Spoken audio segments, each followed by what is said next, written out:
अर्जुन राम मेघवाल केंद्रीय मंत्री क्या कह रहे हैं अभी तक के रुझानों पर सुनिए। हम ये संवाद करने आए हैं यहाँ डॉक्टर श्यामा प्रसाद मुखर्जी यूनिवर्सिटी में कि हम भारत को विकसित भारत कैसे बना सकते हैं, कब बना सकते हैं और युवाओं का उसमें क्या योगदान हो सकता है। और अब तक जो सरकार चली है उसने जो योजनाएं बनाई हैं वो विकसित भारत को कैसे आगे बढ़ा रही है। पहले ये संवाद है तो एक बड़ा कार्यक्रम है, उसके लिए हम आए हैं। अब जो आपने दूसरा एक सवाल पूछा है और 2 राज्यों के आज रिजल्ट का भी दिन है और हरियाणा में तो अब लग रहा है स्पष्ट कि हम एक मजबूत सरकार बना रहे हैं। भारतीय जनता पार्टी अपने डेवलपमेंट और गुड गवर्नेंस के एजेंडे पर मजबूत सरकार हरियाणा में बनाने जा रही है। अब लग रहा है, अभी भी अनुमान ही है लेकिन लग रहा है, स्पष्ट ही लग रहा है। जम्मू कश्मीर के रिजल्ट भी वहाँ क्या है कि विधानसभाओं में जैसे मतदाताओं की संख्या कहीं 40,000 है, कहीं 50,000 है, कहीं 60,000 है, कहीं 70,000 है, तो मार्जिन भी क्लोज रहता है। तो अभी थोड़ा उनका रिजल्ट पूरा आने दीजिए। वहाँ भी भारतीय जनता पार्टी बेहतर प्रदर्शन कर रही है, ऐसा हमें अभी भी अनुमान लगता है। सर, क्या लगता है इन चुनाव जो नतीजा है उनका इम्पैक्ट महाराष्ट्र गुड गवर्नेंस और डेवलपमेंट, ये 2 ही एजेंडे चलने वाले हैं जी पूरे देश में।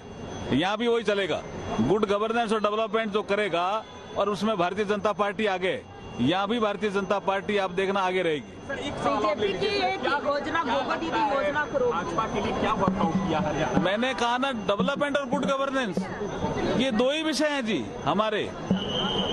डेवलपमेंट में आप कोई डेवलपमेंट देख लीजिए हरियाणा में जो पिछले 10 सालों में बहुत तेजी से आगे बढ़ा, गवर्नेंस तेजी से आगे बढ़ी, लोगों को घर बैठे अपना पेमेंट मिला, बिना पर्ची बिना खर्ची नौकरी मिली। और जब हुड्डा जी के शासन की तुलना की तो मिर्चपुर कांड भी लोग जनता को याद आया, दलित समाज के लोग वहां से निकाल दिए गए थे, गांव से भगा दिए गए थे। तो हरियाणा की जनता ने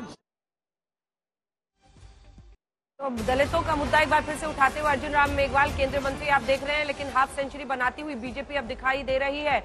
अभी तक के रुझानों के मुताबिक 40 से वो 50 पर पहुंच रहे हैं। वहीं एनसी कांग्रेस की सरकार जम्मू कश्मीर में 28 सीटों के फायदे के साथ 10 साल बाद होने वाले चुनाव में बनती हुई दिखाई दे रही है। और पीडीपी का सारा नुकसान एक तरफा अगर आप कहें तो चला गया है एनसी प्लस की तरफ, और वहीं पर अन्य का जेजेपी का जो 10 सीटों का नुकसान था वो 5 बीजेपी और कांग्रेस की। हालांकि ओवर सिंप्लीफिकेशन होगा, थोड़ा और समझना पड़ेगा अभी चुनाव को, लेकिन इस बात का जवाब आप दीजिए। नूह से कांग्रेस पार्टी के उम्मीदवार जीते हैं, कैथल से कांग्रेस के आदित्य सुरजेवाला।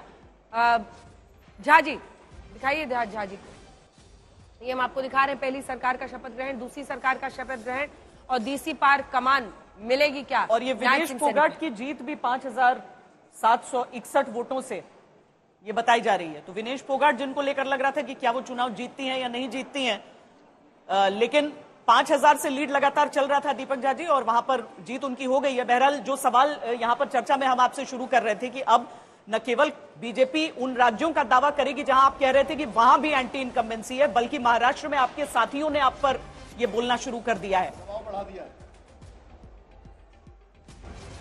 तो ये बड़ी खबर इस वक्त की देते हुए मैं बता दूं, भाजपा जो है ना मुंगेरी लाल के सपने देखना, हसीन सपने देखना बंद कर दे, क्योंकि भाजपा जो है नफरत की राजनीति करती है, भाजपा घृणा की राजनीति करती है, भाजपा काटने और बांटने की राजनीति करती है। हम देश को जोड़ने की राजनीति करते हैं, हम देश में मोहब्बत की राजनीति करते हैं। फारूक अब्दुल्ला बोल रहे हैं, सुनिए क्या कह रहे हैं।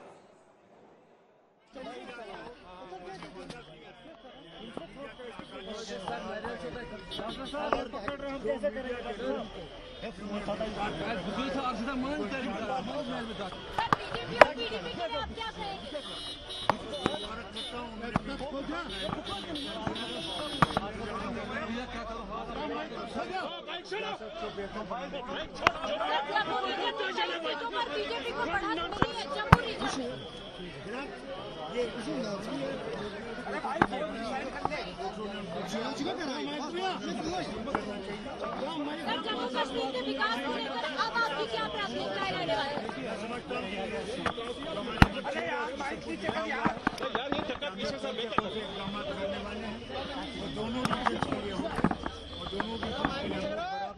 जाता है। एक वक्त पर उमर अब्दुल्ला चुनाव लड़ने के पक्ष में नहीं थे, उनको फिर इन्होंने कहा कि नहीं मैं चुनाव लड़ जाऊंगा, फिर बेटे से बात की। बडगांव और गांधरबल दोनों सीटों से फिलहाल आगे चल रहे हैं उमर अब्दुल्ला। फारूक अब्दुल्ला ने नए सिरे से पूरी तरीके से काम किया, कांग्रेस के साथ गठबंधन के पीछे रहे और वो स्ट्रैटेजी काम आती हुई दिखाई दे रही है, रंग लाती हुई दिखाई दे रही है। आइए सुनाते हैं आपको क्या कह रहे हैं।